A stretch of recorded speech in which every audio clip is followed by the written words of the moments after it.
ગેરકાયદે બાંગ્લાદેશીઓને લઈને ડીજીપી વિકાસ સહાયનું મોટું નિવેદન। સમગ્ર ગુજરાતમાંથી દરેક જગ્યાએથી ગેરકાયદેસર વસતા બાંગ્લાદેશીઓને પકડવામાં આવી રહ્યા છે, ત્યારે વિકાસ સહાયના મતે રાજ્યમાં કુલ 6500 લોકોની અટકાયત કરી।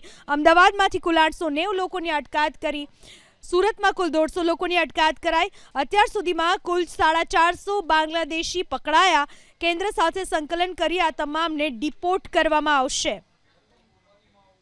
અમદાવાદ શહેરમાં આશરે 890 અને સુરત શહેરમાં આશરે 135 શંકાસ્પદ બાંગ્લાદેશીઓને ડિટેન કરવામાં આવી હતી અને એની પછી અમદાવાદ અને સુરત શહેર ઉપરાંત ગુજરાત રાજ્યના તમામ જિલ્લાઓને આ પ્રકારની કામગીરી કરવા સૂચના આપવામાં આવી હતી અને છેલ્લા 2 દિવસમાં દરેક એકમમાં આ બાબતે અસરકારક કામગીરી થઈ છે।